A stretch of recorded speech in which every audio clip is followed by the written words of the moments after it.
We're going to talk about vocalics, which is simply how you use your voice when you're communicating, and specifically when you're making presentations for this class.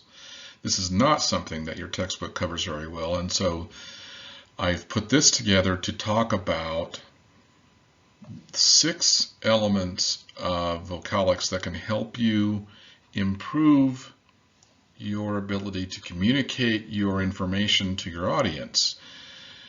Now, vocalics means the nonverbal aspects of communication, and when we hear nonverbal communication, we often think about how we, body language or those sorts of things. That's not what we're talking about here. What we're talking about here is not the words you use, but the manner in which you use them, how you use your voice. So that is the purpose of this presentation. Okay, so let's start with volume. And obviously, you're going to change your volume depending on the circumstances.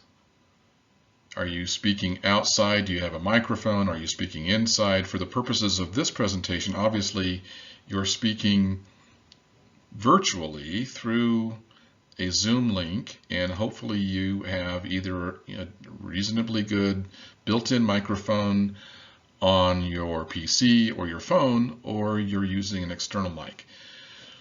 So the necessary volume to be heard probably isn't an issue. What we're talking about here is adjusting your volume from time to time.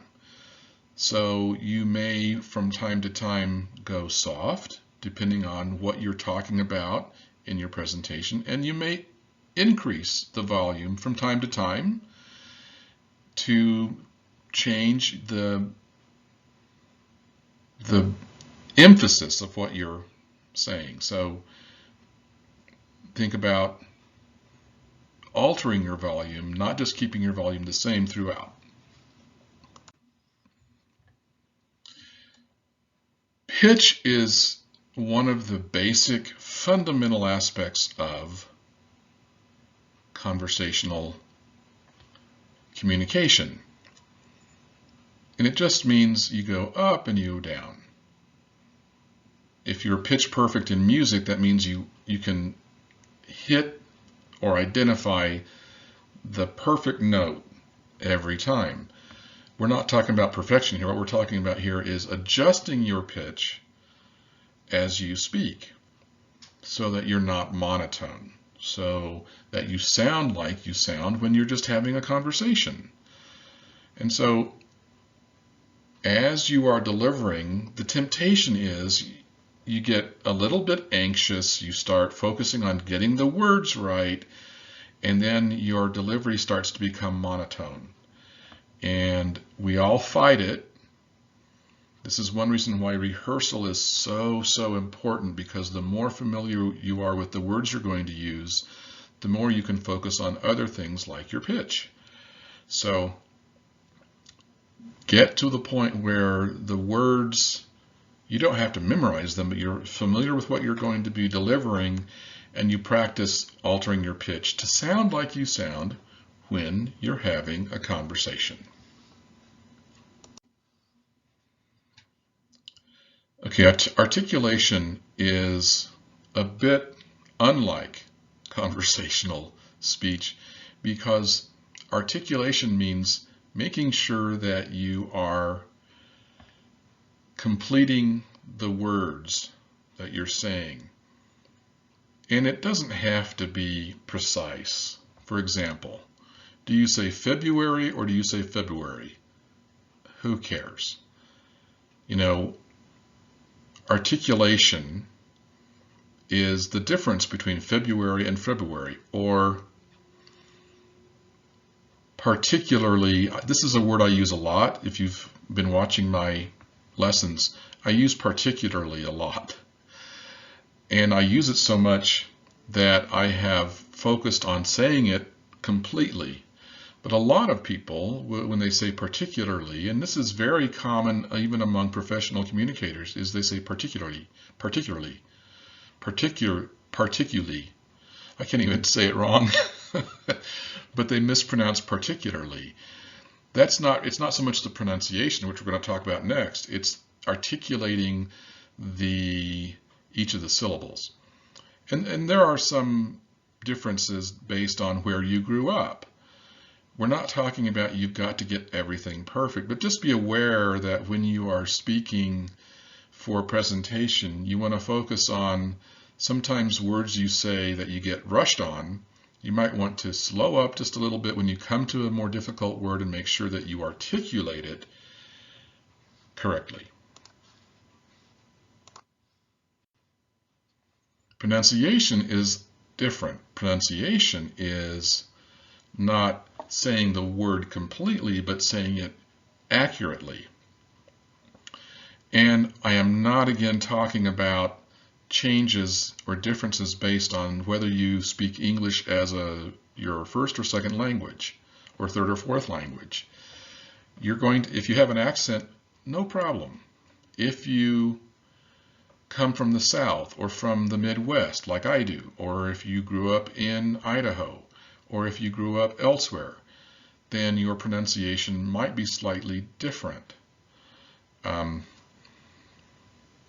You can always tell Canadians there are certain ways they pronounce words that are slightly different than Americans, and the same is true if you are English. That's okay, but you should at least be aware of the appropriate American English pronunciation of words that may be unfamiliar to you. If you're using them for the first time, just practice. Make sure that you get it right based on your own background, and if you have an accent that is unique to a region of the country or because of your original language, not a problem. Just try to get, particularly, there I go again, get words with which you're unfamiliar, learn how to say them. Oftentimes when we're doing a presentation and we're using words that come out of our research that we're not familiar with, we need to go find out how they're pronounced, because they don't always just flow off the tongue. So work on that. I've talked about this before, and it's important to keep in mind when we're nervous, and a lot of us, almost all of us, get a little anxious when we are delivering a presentation. I do too. It's okay. We have to concentrate on slowing down just a bit. We tend to speak too quickly, and then our words start to mash up, and then our articulation and our pronunciation and all of that stuff starts to collapse. We start to speak it more in a monotone. It helps all of those things if you will slow it down and not get too quick. Oftentimes we focus on that for the first minute or two of a presentation, and then as time goes on, we lose focus and we start to speed up again. Again, this is why we need to really rehearse the presentation, because if you're slowing it down purposefully, you need to know how long you're going to take, because we're targeting 5 to 7 minutes, right? So it's just something you need to be aware of. If you tend to speak too quickly when you're presenting, or if you speak quickly anyway, speaking quickly isn't necessarily an issue if you're still able to pronunciate and articulate clearly. If it's your natural way of speaking, okay, but we tend to go even faster when we're delivering a presentation like this. Finally, modulation is combining the changes of volume, pitch, rate, and tone. So in other words, there may be a time when it's okay to speak more quickly, or on purpose you'll speak more quickly, and then you may sometimes slow it down. There may be times when you use a more serious tone or a less serious tone. Modulating simply means mixing it up so that it fits the content that you're delivering. Now, for some people, all of this comes rather naturally. For most of us, we have to think about it.